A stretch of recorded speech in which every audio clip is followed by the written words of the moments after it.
Welcome to the Maura Sweeney podcast.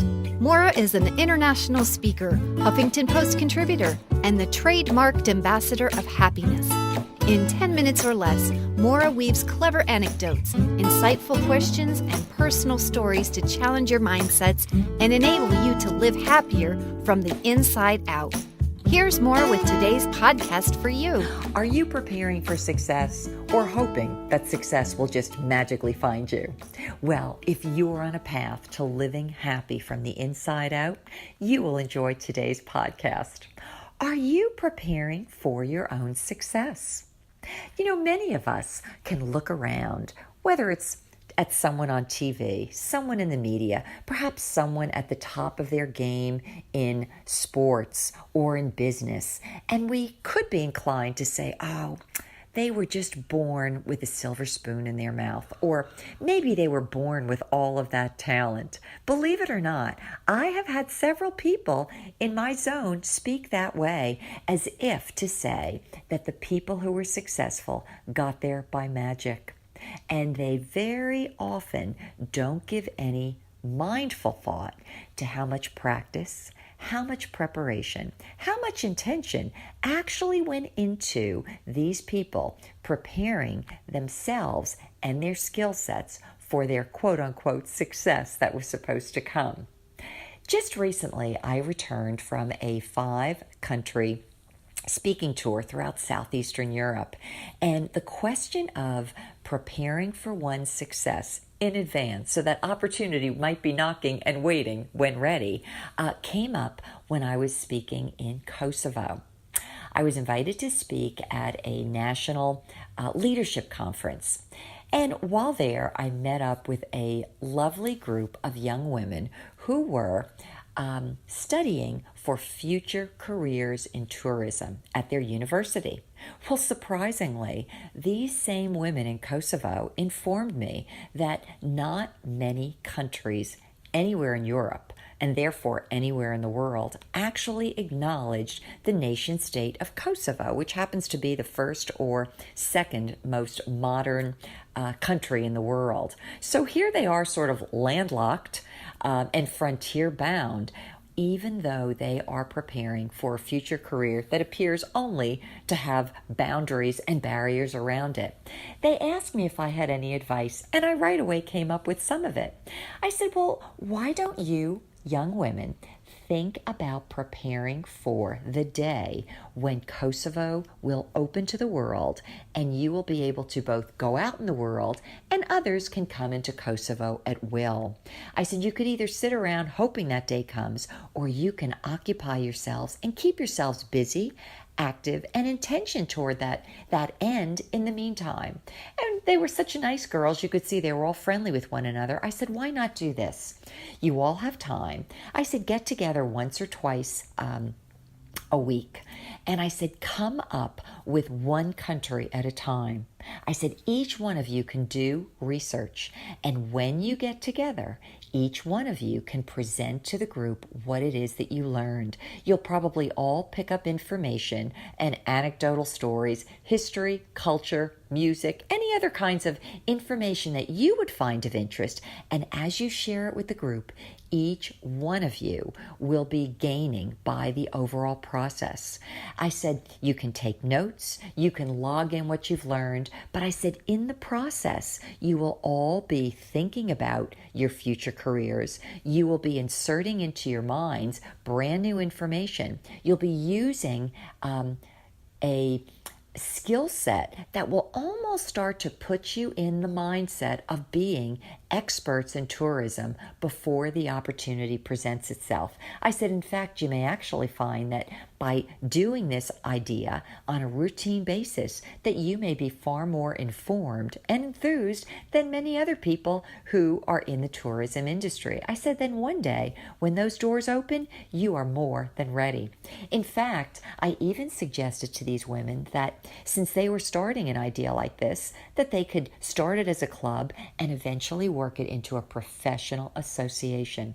All of those elements would be positioning them physically, mentally, intentionally in terms of their future success. and obviously their happiness and a sense of accomplishment and fulfillment. Well, they all thought it was a good idea, so I hope they accepted the advice and will actually do something with it. But getting back to this topic of success coming when, or luck arriving when preparation meets opportunity, I want to give you an example of someone I know here in the United States. He's a friend of mine from my college days, and it wasn't until midlife, he was probably over 50 years old, that all of a sudden he appeared on a national stage as an NFL announcer. And I remember him joking when he met with my husband and me a couple of years ago. He said, "You know how many people think that I'm an overnight success?" He said, "What they don't realize is all the years I took when I would be volunteering as an announcer at local high school football games." He said, "I always loved announcing from the time I was a kid." And he said, so even though I was in real estate, he said, I would always use my extra time and I would practice my skills. He said, I made myself available to other people. He said, it was just something I liked. And he said, and then lo and behold, an opportunity was available and I was already prepared for it. And I knew exactly what he was saying, because many of us could sit back and assume or presume that success only happens by accident without realizing it has so much to do with our internal intentions, our motors, and the direction that we head in.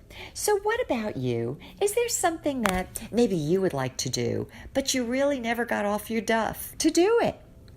Maybe you've been daydreaming and thinking, oh, if I worked on this when I was younger, it would have already happened. Or maybe you think that there's a limited way that whatever it is you're looking to do or to become in the way of a success has to happen through a specific lens, and it can't happen any other way.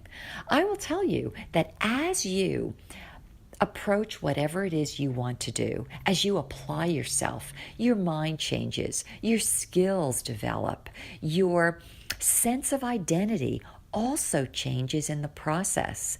You gain confidence. You feel that you've actually become or are in the process of becoming the very thing you're hoping to be. And lo and behold, it may not appear exactly as you had anticipated, but opportunities do present themselves in sometimes the most marvelous of ways. So wherever you are today, whatever it is you are hoping for, whatever it is that you imagine as your idea or ideal of success, think about ways that you can apply yourself to that end. Think about ways that you can practice and prepare for the supposed success that you are hoping is going to tap you on the back and find you. You will be doing a lot to set yourself in motion for new things, new opportunities, and a lot of learning experiences, expansion, and what I would imagine would be a lot of happiness along the way. Before we go today, I want to make a special holiday gift offer to you. And this has to do with my idea of, let's say, planning for my own success in ways that I would not have anticipated. One of the things I always wanted to do was learn how to dance. And yet, when I was almost 50 years old, I thought I was way, way, way too old to learn how to dance. It just seemed impossible. And yet something inside of me always knew it would make me happy. I enrolled in dance classes at a local college. I failed the course twice. I almost destroyed an on-stage performance, but I kept doing this very thing that I wasn't even good at because it was something I was really interested in. I just knew that when I got to learn how to dance, I would feel a lot happier, a lot more graceful, very free, and hopefully a lot more limber. So here's my story. At the end of learning how to dance, I not only did learn how to dance, but that process of learning how to dance launched my series of ebooks called The Art of Happiness. If you would like a little bit more encouragement and inspiration on maybe getting off your own duff and doing some of those things that you're anticipating or hoping for in life, write to me, Maura, at maura4u.com, and ask me for a free copy of the Exiting the Comfort Zone book. Mention that you were listening listening to me on this podcast, and it will be my pleasure to send it to you as a holiday gift. May you find that you, too, can be added to the list of people who could say, luck happened and success happened when my preparation met an opportunity. Well, that's been my word for you today, but hold on, because there's someone else who wants to speak with us about what makes them happy from the inside out too. This has been Maura with More for You. Hi, this is Jason Vidari, and I have found there are 4 factors when I am the most happy. First is that I have something that I'm putting my whole self into. I'm really giving effort into some purpose, some cause. Number 2, there's personal growth, where I'm challenged and going outside of my comfort zone and having some real personal growth. Number 3, I have good human connection with others, and especially that we're working together for something greater. Which brings me to number 4, that I have a purpose connection, where I feel like I'm connected to something greater than myself. When I'm living with those 4 factors, that's what makes me happy. For more insights on living happy from the inside out, subscribe to this podcast. To learn more about Maura, visit her moraforyou.com website, where you'll find videos, blogs, books, and the Foundations of Happiness self-study e-course. Maura, 4, letter U.com, where Maura is always for you.